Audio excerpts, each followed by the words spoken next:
لیکن اللہ کا چاہنا جو ہے وہ کس پر منحصر ہے؟ یہاں انقلاب برپا کرو، یہاں اسلام لاؤ. اگر دھندوں میں لگے رہو گے تو وہ خود بخود نہیں آ جائے گا انقلاب. صحابہ نے جانیں دی تھی، کتنی تکلیفیں اٹھائی تھی. 12 برس تک مکی دور کے اندر با نشہ درویشی در ساز و دمادم زن، جو پختہ شبی خدرا بر سلطنت جم سن. یوم طائف یاد ہے جو حضرت عائشہ فرماتی ہے کہ میں نے پوچھا تھا حضور سے کہ یوم احد سے زیادہ سختی بھی آپ پر کبھی آئی؟ یوم احد پر کیا ہوا تھا؟ تلوار کا وار پڑا تھا آپ کے چہرہ مبارک. یہ جو رخسار کی ہڈی ہے اس کے اندر وار گیا ہے، اوپر خود کی 2 کڑیاں تھیں وہ اس میں گھس گئیں. 2 دندان مبارک شہید ہوئے. وہ خود کی کڑیاں ایک صحابی نے اپنے دانتوں سے پکڑ کر کھینچنے کی کوشش کی، دانت نکل گئے، وہ نہیں نکلی.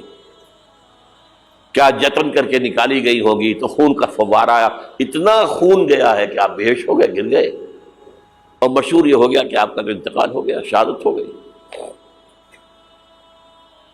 یہ سیرت کبھی پڑھی ہے؟ حضرت عائشہ کے ہوش کا تو یہی دور تھا نا. یوم طائف میں جو آپ کیا تھی، بچی تھی، انہیں کیا پتا کیا ہو رہا ہے حضور کے ساتھ. 3 دن تک حضور مکے کی گلیاں اور وہاں کے اوباش لوگ پتھراؤ کر رہے گئے تھے اس امید میں کہ شاید وہاں کا کوئی سردار ایمان لے آئے. تو یہاں تو ابو طالب بھی فوت ہو گئے، یہی دنیاوی سہارا تھا، خاندانی سہارا تھا ابو طالب کے ذریعے. اور گھر میں ایک دلجوئی کرنے والی رفیقہ حیات تھی، وہ بھی، ان کا بھی انتقال ہو گیا. آپ نے کہا یہ عام الحزن ہے، اب تو سب کو طے ہو گیا قریش کو کہ اب جیسے قتل کر دو ان کو. اسی لیے آپ گئے طائف، شاید وہاں کا کوئی بڑا سردار مانے ایمان لے آئے مجھ پر تو میں اپنا مرکز ادھر شفٹ کر دوں. تینوں سے ملے ہیں، تینوں نے وہ جواب دیے، نکل جاؤ یہاں سے، میں تمہارے ساتھ بات بھی کرنے کو تیار نہیں ہوں. اچھا تمہارے سوا کوئی نہیں ملا تھا اللہ کو نبی بنا کر بھیجنے کے لیے؟ دیکھو جاؤ، میں بات نہیں کرنا چاہتا، ہو سکتا ہے میں بے عزتی کر بیٹھوں، واقعی تم اللہ کے نبی ہو تو میں مارا جاؤں گا، جاؤ جاؤ جاؤ. یہ سلوک محبت کے ساتھ ہوا. اور پھر چھوکروں کو، اسٹریٹ ارچنز جنہیں آپ کہتے ہیں، اشارہ کیا تھا خبر لو ان کی، پتھراؤ ہو رہا ہے. ساتھ کوئی ہے ہی نہیں، ایک آدمی صرف، زید ابن حارثہ. اب سامنے سے پتھر آ رہے ہیں تو حضرت زید آگے آ جاتے ہیں، ڈھال بنتے ہیں، مجھے لگے پتھر حضور کو لگے، آپ پیچھے سے آ رہے ہیں. چاروں طرف سے تو ڈھال نہیں بن سکتا ایک شخص، جسم لہو لہان، خون جا کر جوتیوں میں جم گیا ہے، جوتی اتر نہیں. پھر وہاں سے واپسی پر جو دعا مانگی ہے، اللہم الیک اشکو ضعف قوتی وقلت حیلتی وہوانی علی الناس. اے اللہ تیری جناب میں فریاد لے کر آیا ہوں اپنے قوت کی کمی کا، اپنے وسائل کی کمی کا، اور جو ذلت و خواری ہو رہی ہے لوگوں کے سامنے. الا ملتقننی، مجھے کس کے حوالے کر دیا ہے؟ الا بعیدی یتجہمنی، یہ میرے اوپر ہجوم کر کے آ جائے، حملہ کرے. اور عدو من لگتا امرے، یہ دشمن کے حوالے میرا معاملہ کیا، جو چاہے کر دے وہ. لیکن پھر عبدیت غالب آتی ہے. ان لم یکن علی غضبک فلا ابالی، اللہ اگر تو ناراض نہیں ہے تو مجھے کوئی پرواہ نہیں. سر تقسیم خم ہے جو مزاج یار میں آئے، مجھے اندیشہ یہ ہے کہ تو ناراض تو نہیں ہو گیا. یہ تکلیفیں جھیلی ہے. سینکڑوں صحابہ نے جانوں کا نذرانہ پیش کیا ہے. احزاب کی جنگ میں فاقوں پر فاقے ہو رہے تھے، اور ان فاقوں کی حالت میں خندق کھودنے کا حکم ملا ہے.